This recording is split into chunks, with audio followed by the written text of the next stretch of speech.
And welcome back, guys, to part 2 of the LP of Zelda's Adventure. Yes, we still have ways to go, and I need to reset my timer. There we go. And the game actually dropped us over here, even though the exit is clearly over there. This bottom cave has nothing. I can show you, it has an enemy in there. Come on. And if it dies, it spawns a bunch of others. So it's not a very nice cave. It's one of death.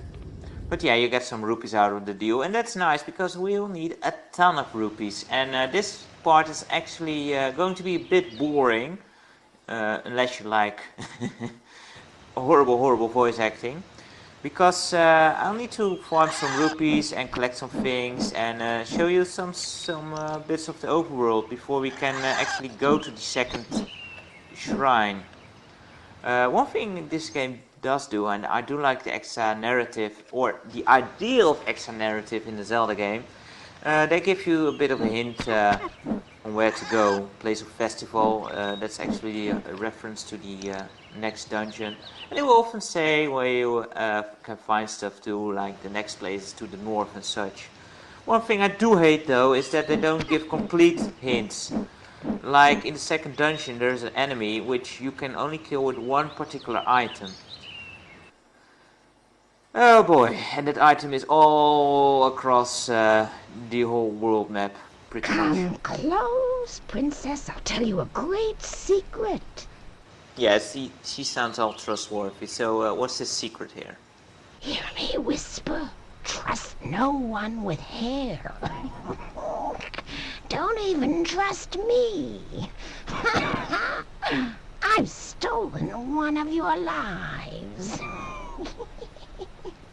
You old hag! Feel my wrath! Damn it. She stole a heart. For no apparent reason, and yeah, I'm really not sure. What the hell kind of sound do these guys make? We can play a new game. Name that animal noise. Anyway, once you spoke to her, she is actually gone. So I guess she did feel my wrath. But yeah, that's just so random. Why put an NPC there who steals a heart? And she's the only NPC that does mean stuff to you, by the way. Pretty much. But yeah, that's just kind of random. Trust no one with hair. You'd think that's a hint. But it's not. But we got our heart back. Yeah, what are these guys? I think maybe they kind of resemble levers, but they don't dig in. But yeah, otherwise I don't really know. Hey Moblins, how you doing? Hey, I completely walked right over that heart and didn't get credit for it. And I backstabbed that thing. I mean, I hit him with my back turned to him, I think. Yeah, the hit detection in this game is all kind of so weird. But yeah, I'm just going about killing enemies and collecting some rupees, since I need a ton of them. Since we want to get a shield, which costs 500 rupees. And I'm not sure if I said this already, but wow, that's mean game, hiding enemies behind the trees. But this game manual actually calls money rupees, with a P, as it's supposed to be. Not like the platformers on CDI where it's rubies. However, they never told the actors. So you still have the NPCs call it rubies. Hey there. Young princess, please attend me. A traveler of kind intentions has found me at last. I am collapsed with thirst and dryness. Oh well. Since the flask is empty, we're just gonna steal it and fill it for ourselves, I guess. Thank you. Happy dying. Ah, these guys suck. I think these are supposed to be... I'm getting out of here because they're kicking my ass. I think they are supposed to be the P-heads. Wow, half a heart left. Not good. Although dying wouldn't be too much of a problem, because it just sends you to the start area, and that's right up here. But yeah, the P-heads, if they are that indeed, I don't know. They didn't really do much research on what enemies do in the Zelda games, I suppose, because the P-heads don't shoot. I think maybe the later ones did. I don't know. I'm not that much of an expert, truth be told, but yeah, these are the Gorias with gorilla sounds or something, and those boomerangs are huge. And sometimes they make sounds, which sounds kind of funny. Zelda sometimes makes too, or at least looks like she does, which makes it even more funny and destroyed even more dreams of a real Zelda, I suppose, because that's a real man kind of.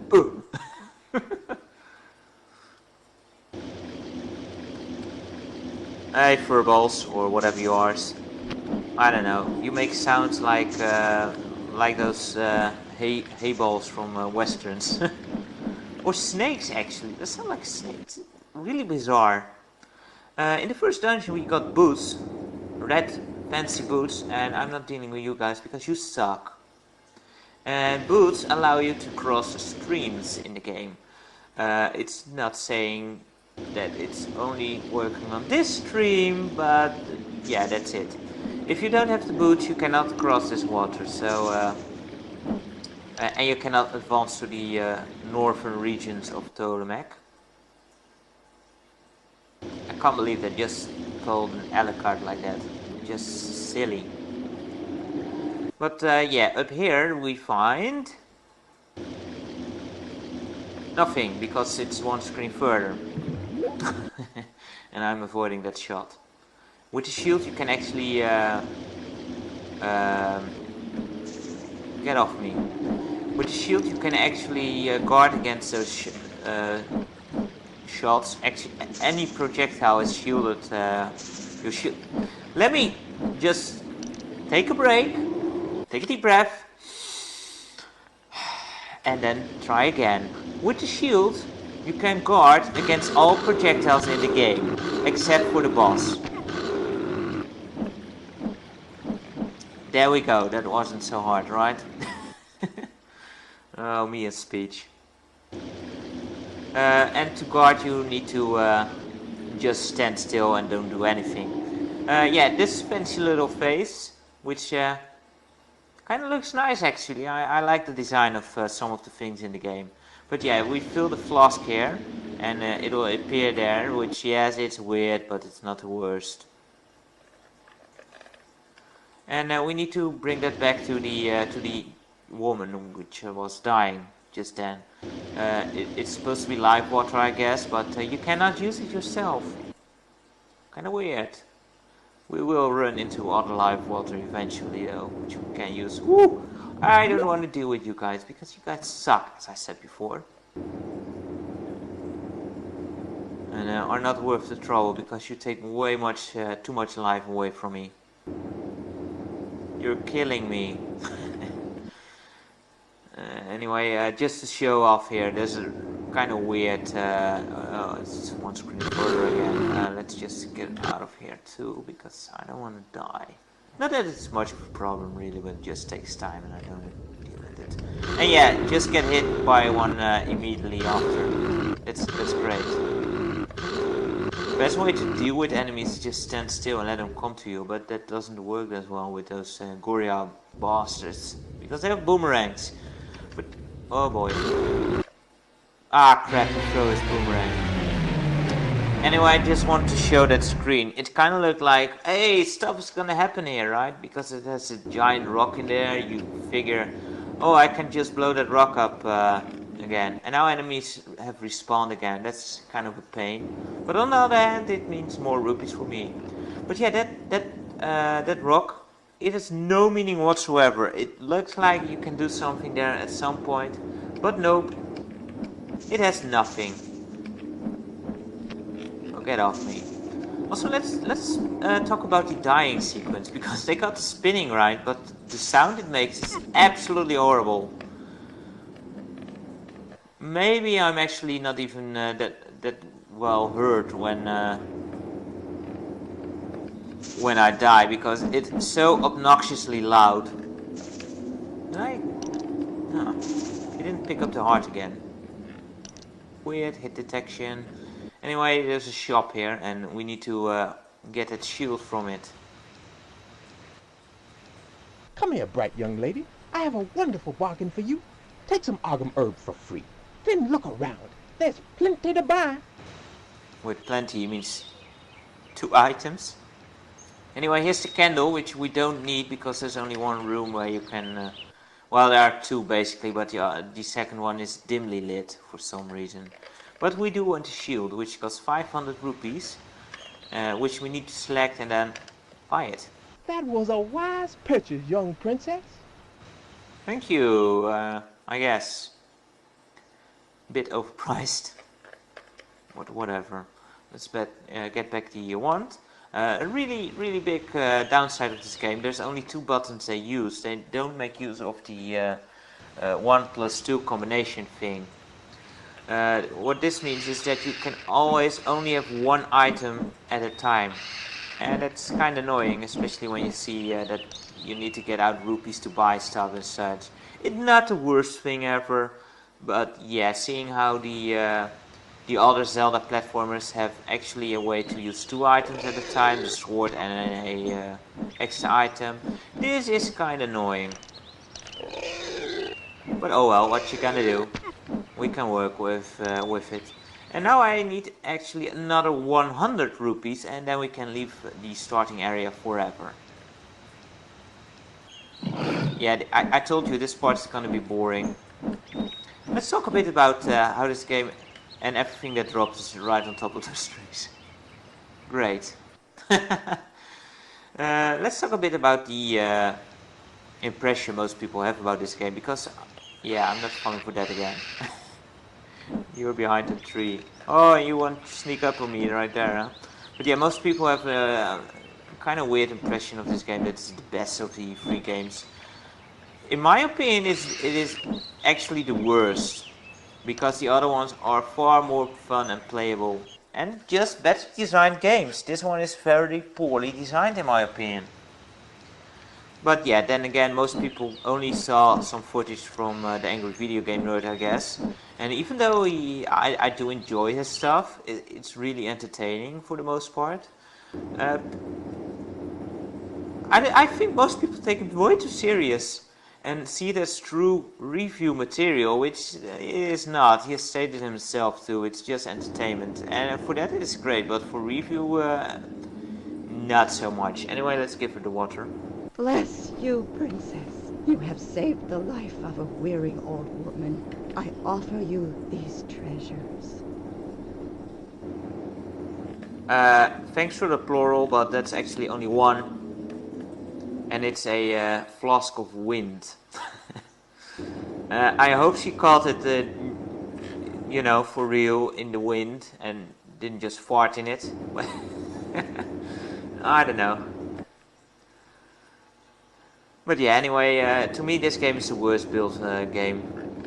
The others, you know, they don't have these much loading times. They look alright, apart from the appalling looking cutscenes, of course. But the game looks alright. And the music is awesome.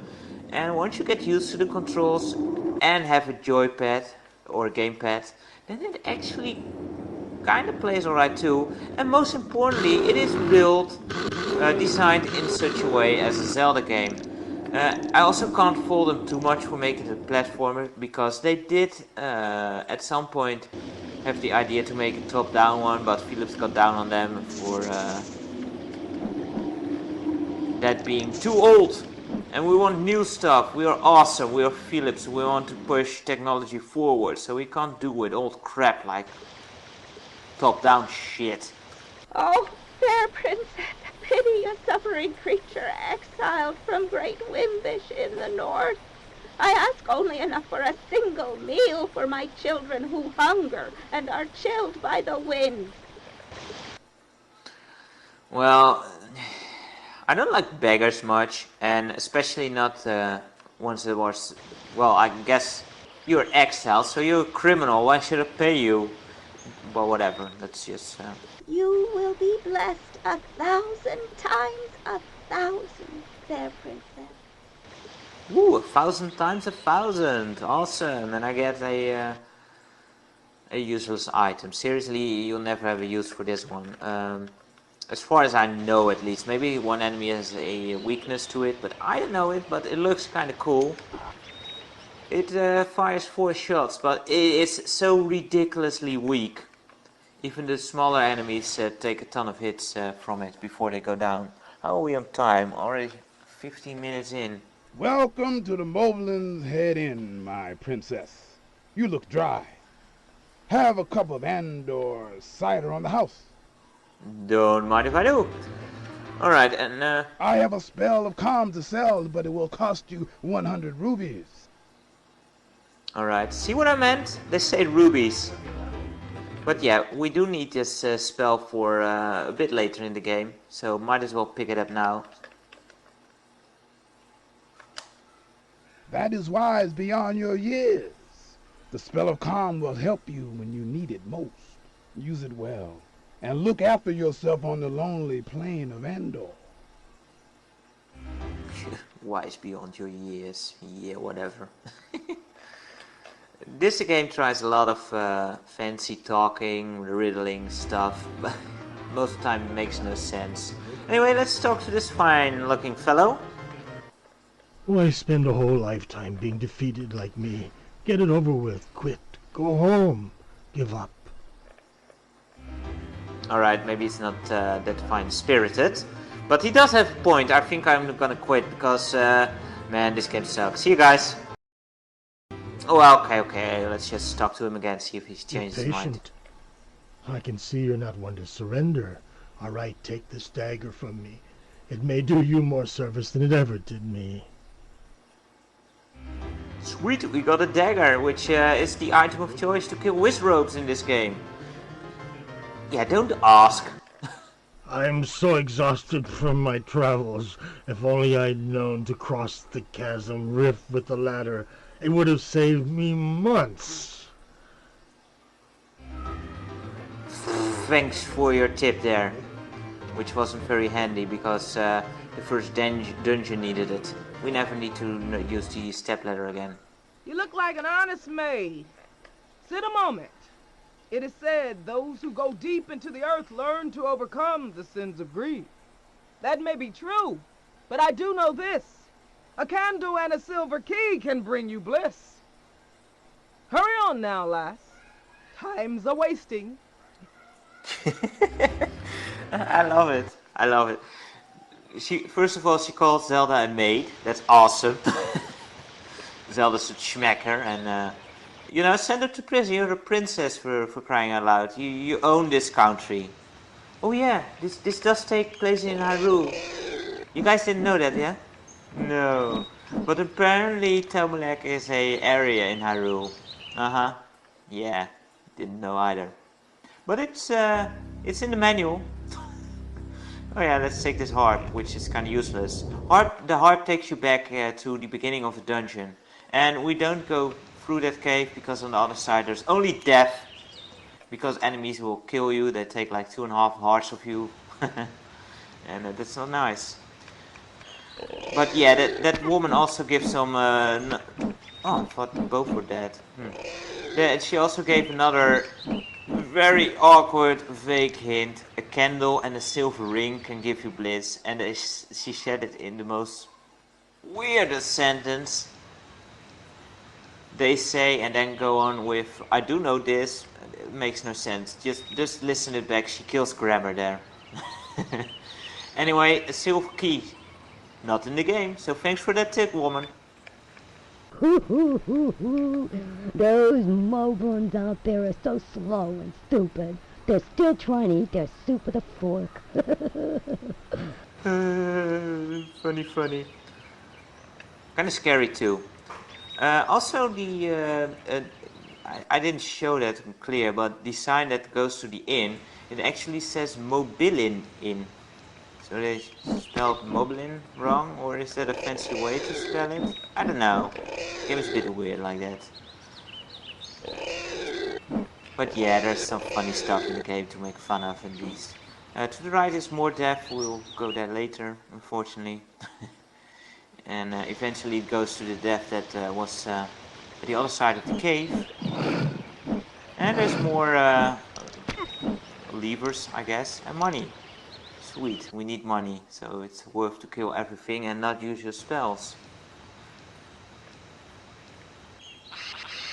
The backgrounds in this game are what kills it the most, I think.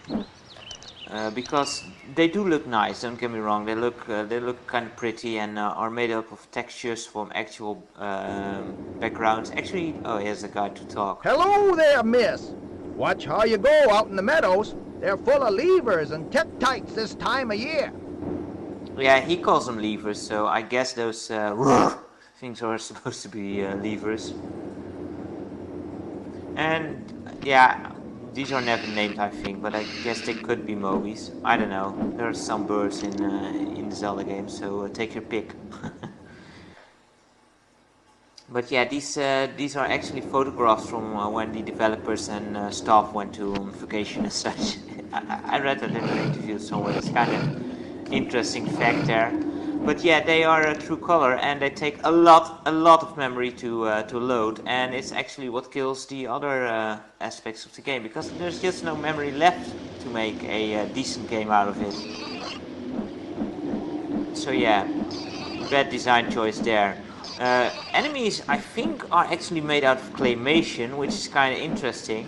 And then you have the NPCs who are actually live action. And here's what the design thing, it just doesn't mesh well. I mean, you have true color pictures as backdrops, then you have claymation enemies and live action NPCs. It doesn't work as well. Anyway, I think here's a good place to stop. Yeah, 20 minutes, way too long already. So I'll see you guys next time where we explore this little town here and move on to the second dungeon. So until then guys, take care and see you later.